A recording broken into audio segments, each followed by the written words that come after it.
জবা গাছের মতো বাঁচো। আজকের গল্প। একটা ছোট্ট গ্রামে একটা পুরনো স্কুল ছিল।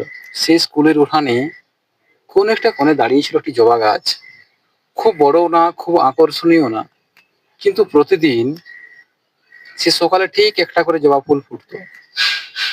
ফুলের রং ছিল লাল এবং সতেজ। একবার নিঃশব্দে সে ফুল ফোটাতো।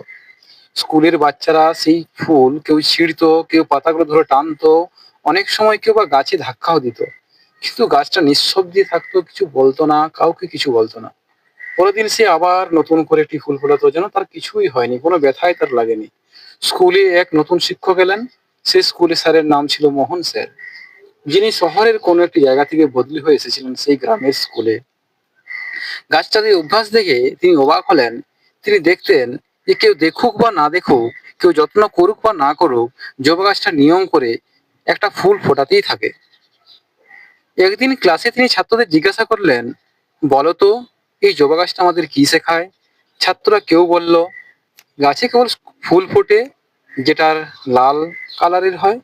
আবার কেউ বা বলল, বিভিন্ন কালারের ফুল ফোটে। আবার কেউ বা বলল, এই ফুল পুজোর কাজে লাগে। কেউ বলল, আমরা এই গাছে চড়ে বসে থাকি। তখন স্যার উত্তর দিয়ে বুঝিয়ে বললেন, জবা গাছ আমাদের এটাই শেখায় যে নিজের দায়িত্ব পালন করতে হয় নিঃশব্দে প্রতিদিন। কেউ প্রশংসা করুক বা না করুক, কেউ দেখুক বা না দেখুক, তুমি যদি নিজের কাজটা করে যাও, একদিন না একদিন সেই আলো ছড়াবেই, বা সেই কাজ দেখা যাবেই। তারপর তিনি আরো বললেন যে জীবনে অনেকেই তোমাকে ঠকাবে, বুঝবে না, অবহেলা করবে, কিন্তু তুমি যদি প্রতিদিন নতুন একটা করে ফুল ফোটাতে পারো, ঠিক জবা গাছের মতো, মানে ঠিক একটুখানি ভালো কাজ, একটুখানি উন্নতি জীবনের, একটু নিজেকে গড়ার চেষ্টা করা নতুন করে, তাহলে একদিন তোমার জীবনটাও জবা গাছের মতো হয়ে উঠবে, নিঃশব্দে কিন্তু গভীর ভাবে। সেদিন থেকে সেই স্কুলের প্রতিটি ছাত্রছাত্রী প্রতিজ্ঞা করলো, আমি প্রতিদিন একটুখানি ফুল ফোটাবো, নিজের ভিতরে, নিজের কাজে, নিজের স্বপ্নে। এই গল্প থেকে আমরা কি শিক্ষা লাভ করতে পারি?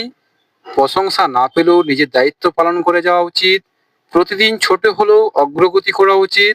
মানুষ যাই করুক, নিজের মতো করে ভালো থাকতে হবে।